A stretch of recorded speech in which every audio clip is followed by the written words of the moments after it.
We are live. So, people, if you can hear us right now, we would love to know. Oh, you've got LinkedIn. Okay, check it out. It will tell you when we're live. See, So, we don't do the awkward silence. I happening can now. see Sander is Sander's waving. waving. So, Now I got it. We're live. perfect. Hello, everybody. We are so happy to meet you today. Oh, Steffen. We forgot the champagne. We've got it in the fridge. Anyway, we have started with the champagne. Well, we finished with the champagne yesterday. We're going to do that today as well. The plan was to drink it here, but it's a high five after yesterday. So we had a huge release. And today we're going to talk about that, the mastermind behind it, the whole communication and stuff. No? Not from the product side, but No, that's some right, of the that's noise. right. The product team should get all the credit for fixing things. That's right. But I think we did a pretty good splash yesterday with everything.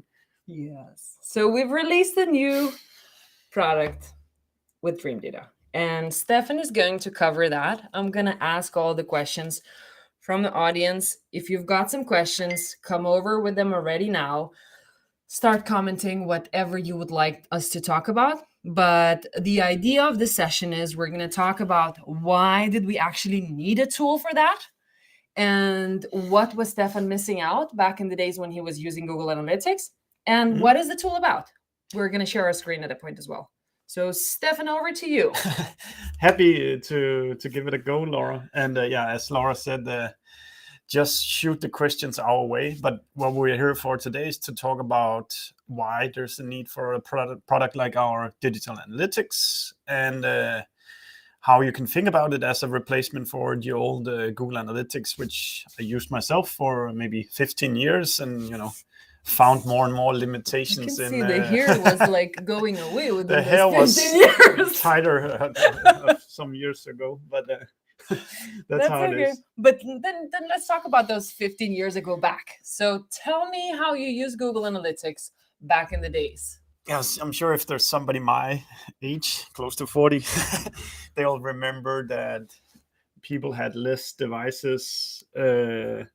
Maybe you could even see what keyword people search for as they arrived on your website. There was nothing called Facebook. There was only Google search, Google ads, and stuff like that. And the whole digital world has, evolved enormously since Google Analytics was launched.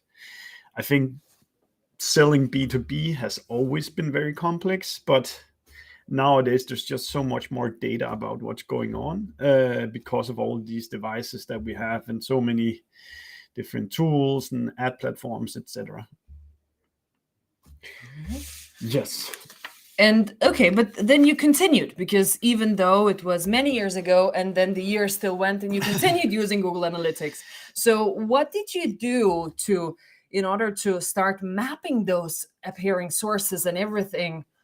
Because that's what you had. We can talk about some of the really, really painful limitations that I've been through. So I think the main thing is that if you've ever been in a company that has long customer journeys, and you have, if you're in B2B, then you know that what is inside of Google Analytics is pretty useless in terms of understanding what's going on. So in my last company, we went from spending 0 on ads to spending around 100,000 euros on ads every month.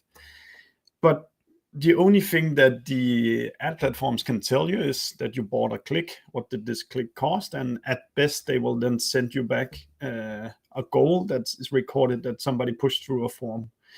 But essentially, that is useless information if you want to make decisions about, was this a good business case or a bad business case?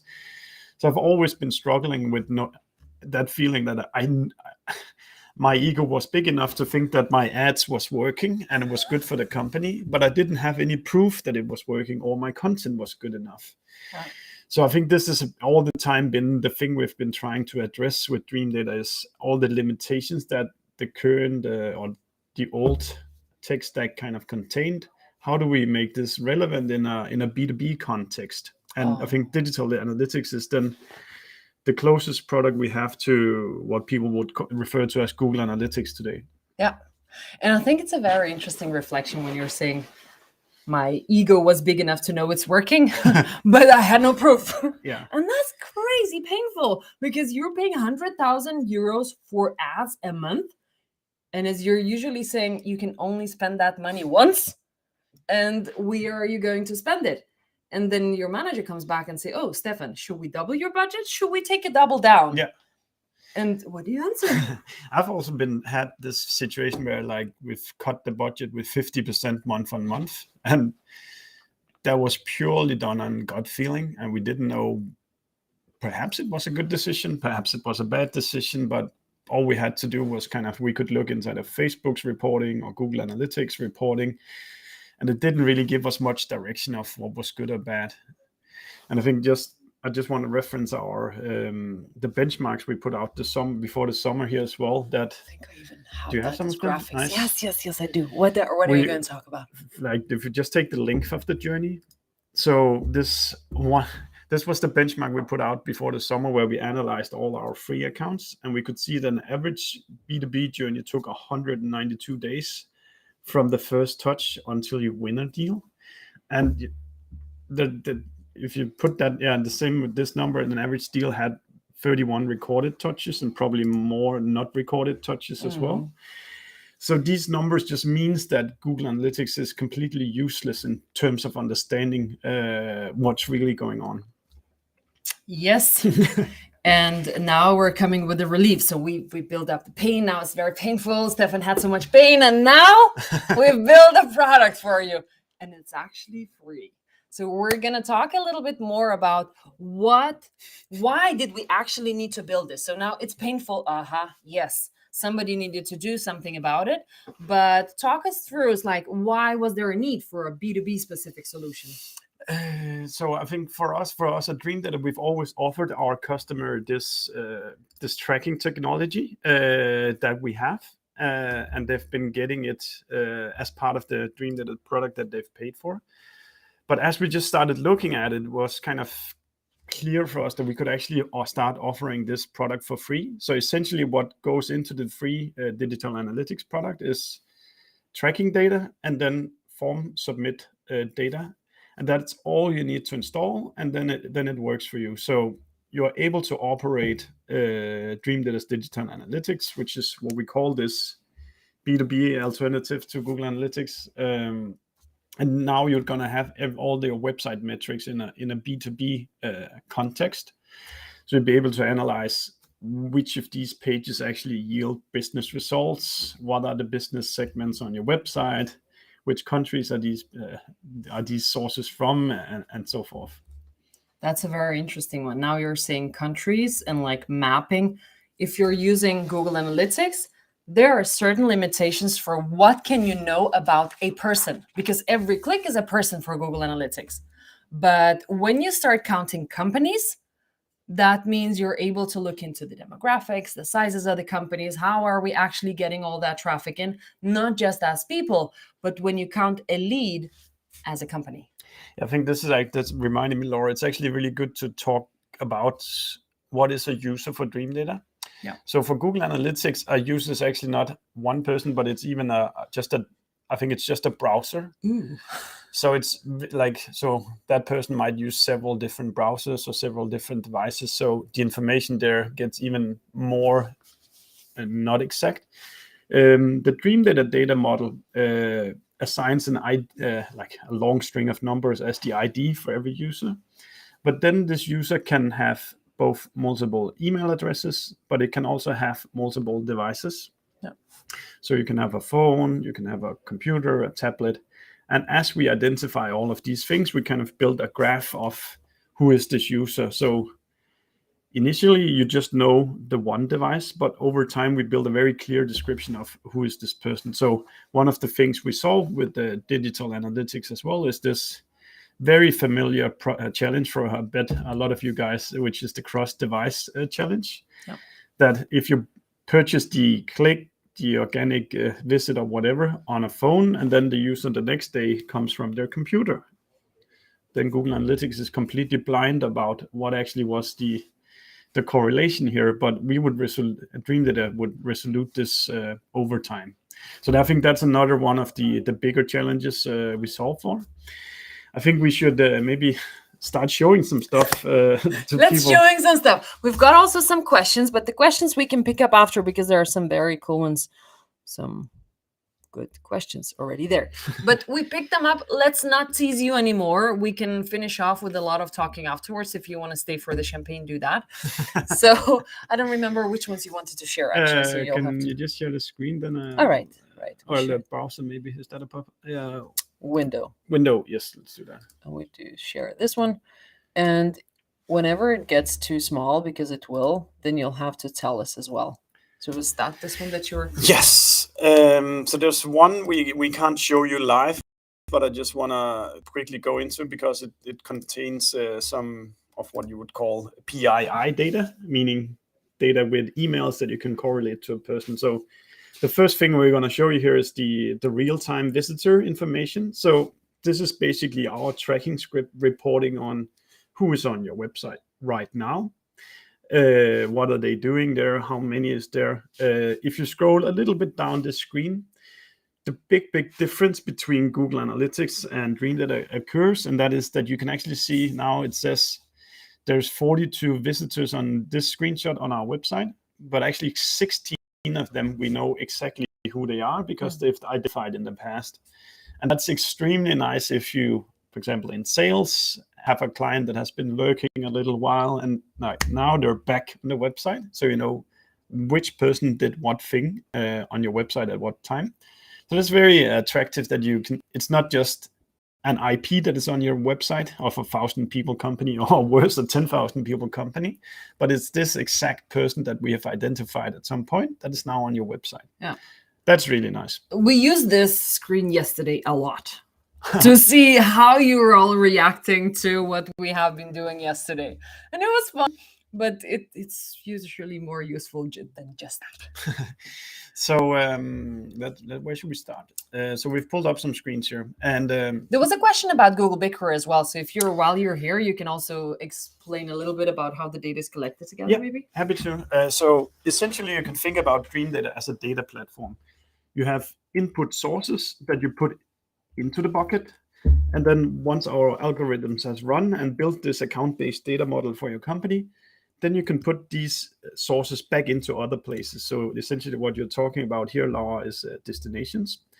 So if you don't want to use the Dreamdata application, you can connect to BigQuery with whatever tool you'd like, and then you can play around with the data elsewhere. So for example, we built some Data Studio reports for ourselves that is very particular to our use case. People can do that as well. If they're used to having all of their reporting certain tool, they can do it. If they want to put our data into other places, you can do that as well. Unfortunately, not with the free product, but give us a little bit of money. We'll open up the box for you, and then you can put this information otherwhere. A classic example here is that you're buying 100,000 clicks from Google every month.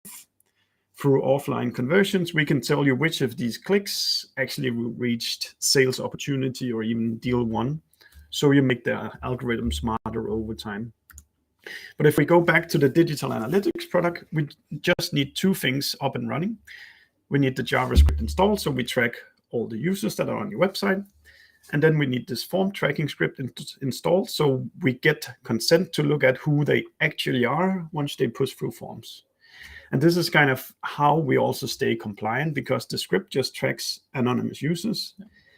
And we will just keep writing to that log if they visit the website 4, 5, 6 times. Perfect. And then once they push through a form, you capture the consent to say, Laura Adam from Dreamdata is actually this user that has been on our website 7 times or something like that. So go ahead and install those two things. Once you've done that, you'll get into these reports you find under here, engagement.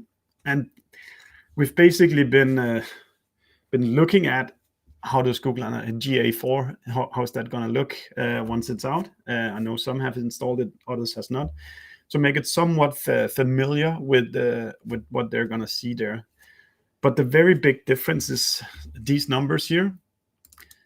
How many actual deals come through? How much money are they worth? how many companies do they represent. If you're paying for Dreamdata, then you can make this look exactly like your own sales pipeline. Yeah. For the digital analytics product, we talk about first business conversions here. So when do you see a new account from your spend or from all of your activities coming in? So instead of counting new business, you count how many new businesses are we seeing coming into our world. So for this report, this one is called segmentation, which is basically an analysis of all the events that takes place on your website. You can break that down by what country are you interested in, which industries are you interested in, is there a certain amount of employees that you want to be growing over time. Really cool.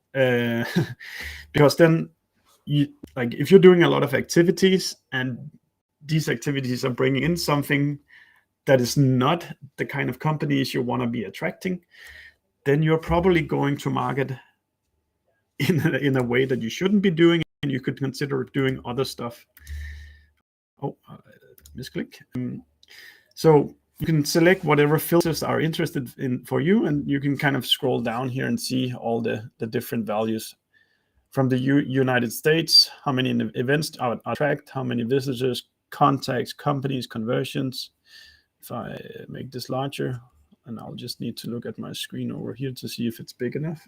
Maybe there's a slight delay. I think it's really small. Yeah, it's very small. But what you can see over here to the right is how many deals is actually influenced from this country. You could break it down by, instead of country, you can go industry, amount of employees, yearly revenue, etc. And all of it has this business metric associated to it. Maybe we should just stop the screen sharing and see if there's any questions before we continue. Let's do that. So there was a question about expert capabilities to and from BigQuery. We answered that. And then there's the one, this one. Would like to know about the attribution capabilities. And then you cover the question. Yeah, well, sorry. So Jeppe is asking here. And let's read the question. Would like to know about the attribution capabilities in the tool. How does the model work? So whether you pay for Dreamdata or not pay for Dreamdata, we start building an account-based data model for you. The difference, you can say, is that the free model is built using tracking data and reverse lookup of IPs, and that's it. So we will create an account in the data warehouse that contains kind of everything we know based on tracking data. So that could be form submits, reverse lookup of IPs, and that kind of stuff. Even that's a little bit slim if you want to have that like real rich information, and larger companies probably also want to connect these things to their CRM system. Then they can pay for Dreamdata, connect the CRM, and then they'll see all the traffic and how much money it yields afterwards. But as such, we just start building the normal account-based data model just using tracking data. The difference is if you pay, then you can connect all the tools you use and then have that built into the data model as well. Yeah, and the attribution modeling is applied then as soon as you have added your CRM and the revenue data in. Yeah. If there's more questions, you can just text us on LinkedIn. Cool. I'll just jump a little bit further into the demo, but do just keep asking the questions. Yep, we're right here. Oh, share window. Here we go. Yes. Boop. So this one is events, and this one events. I'm gonna make it bigger. Yeah, sorry. Do that. Events contains. This is basically all tracked events on your website, and you can see here. You can sort the events by whatever event you're interested in. One of the really cool use cases that I love in here is really that you can take the different conversions you have on your website, and then you can map them to either revenue or to whether it actually yields business conversions later on in the free product. So the question I'm asking here on our free account is, this year, how many ebook downloads yielded actually were part of deals? And that is a question that I have probably spent almost hundreds of hours of my life answering, where I've extracted a list of who downloaded this ebook, and then sitting in the CRM system looking through if I can find this email name on an account somewhere. So you can basically just isolate what are the kind of the conversion names that you're interested in, and then you can see whether they are part of deals or not. So I'll just pull up this table, which is really nice. So you have all your like events here, and then on the right here you'll see whether they are part of deals, whether they, how often they influence deals, and how much value it represents. But essentially, it's event based, and you can isolate whatever event that you're interested in. I'll just get rid of these conversions, and then there's hundreds, there's a lot of different filters you can apply to your analysis. Can I choose something that I think is really cool as well? So what I think is very cool, but I'm not sure how important it is for marketers as well. And then you tell me, because I think it's very cool. Look at that. So now we're looking into conversions. So down below, we can see all of the conversions, but now we're looking into which channels do our conversions come from. So when we are getting like free signups, a lot of them are coming from organic, but the bigger part is coming from paid. It's kind of usually management ask, oh, so where do our like new free account conversions come from? Oh, here we go. It's from here. Very easy to, like these answers would have taken a long time to answer a lot of places. If we then switch to pages is things that purely takes place on pages. So events are also conversions and stuff like that. So it's more like a classical analysis of how are my pages performing, and people who are used to using Google Analytics would know this quite well. What are my URLs? How many views do they get? And again, I think the interesting thing here is the business component. You can see how many companies actually looked at this URL. Amazing. How many conversions did the specific URL convert?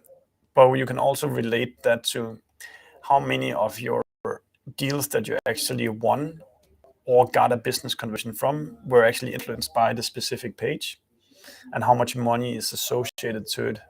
And I think this is one thing that has been an eye opener for myself, is that I used to think about caring about which page do people land on, like the landing page, and whether people converted on that landing page. But it's actually it's not the right question to ask, because it's the right question in my eyes nowadays is, what are the pages that people look at when they buy our product? And how can we make those pages better, and how can we produce more of that type of pages that people look at when they buy, and not just drive number of visitors on the website up. Nice. Should we have a look if there are any questions? Yes, let's just jump over here. How do you define engagement rate on the pages? Do you remember that FAQ? I saw it the other day. No. Hjalte, I'll send you the definition afterwards. I've just read it and I've just forgotten. I think you should make a LinkedIn post about that. So tomorrow there's coming out a LinkedIn post about this, and Jeppe, you're getting it personally as well. And then if we then jump to this cost report, I am a huge fan of this one. We're still sharing the screen. We are good. Yes. And this is another task that I've been spending extreme amounts of time on, which is to take every ad platform, type into a spreadsheet, and then write down, okay, how much did we spend on Google this week or this month or this year so far? Now, if you connect your ad sources to Dreamdata, we just extract it and build it automatically. Nice. And I actually didn't see that, but now they've added period comparisons here as well. But that's really nice. So, have I spent more or less this month than I did the last time? Oh, that's nice. You have a time sequence here where you can follow kind of. It's also nice to see, oh, we had this experiment on Bing. We're not spending any more there because it sucked, or how is our spend distributed? And I think this is quite you can go wrong with a pie chart a lot of times, but in terms of kind of understanding the split of how you spend your money, it's actually quite useful. So you can see here that Google has consumed 35% of the demo accounts spent. Is that the right split? is there really that much demand out there that you can capture, or should you move some of the Google clicks over to maybe LinkedIn or Facebook, where you can attack accounts in different ways? But this is basically updated every single day, so you don't have to do it by hand. And if I can just share a little trick, then I'll go here and say this month, and then you can actually use our save report function. So let's just call it ad spend this month, and hit save, and then it sticks here in the shared reports. Nice. So every time I click it, I know that I'm gonna see any given day how much have I spent on ads this month. And it is quite when you're running large budgets, you actually need to make sure that the ad platforms are spending money. Because if they're not spending money, you're doing it like, let's say you had to spend $100,000 by now this month, because the salespeople are gonna need these leads. Yeah. So if you only spend $10,000, it's actually an emergency case where you're not driving the demand that the businesses need, or sorry, that the salespeople need. So you should hurry in and spend some more money. Cool. And Hjelte is asking more. Can you add channels to this view? I also have costs on e-learning industry. The answer is not yet. Or maybe. Probably. Let's see what else is here. Any questions, guys, that you would like us to answer?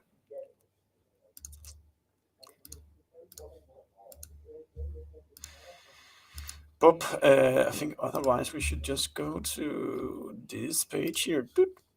Oh, yeah. This is like the call to action to everybody. Yes, let's do that. If you didn't do that action yesterday, you're going to do it today. So it's sharing, right? Yes, it is. Then I'll just click here. So the method is really like setting up Google Analytics, create an account, install tracking script, install our form submit script, and if you'd like, you can connect your ad sources as well. And once that is up, we're starting to store the data in a BigQuery database in your company's name, and you will no longer lose tracking data. I think this is something we just didn't touch before. Very good point. But we actually, so this is, if you can think about it, it's first party data that you store on the behalf of your company, which you can revisit 6 or 12 months from now and do analysis on it. If you're letting Google Analytics do this for you, you might risk account getting deleted. You might risk sample data. You might risk Google Analytics becoming illegal. Oh, it already is some places. Yeah. So it's also like a good safety net for you to actually have your tracking data of your company stored in a place that you can actually revisit at a later point. 100%. And an important thing too is that, well, it might be that you really, really want to have Dreamdata, connect everything to revenue and so on, but the timing is not right. We don't have the budget, but I really want to do it. This will be important.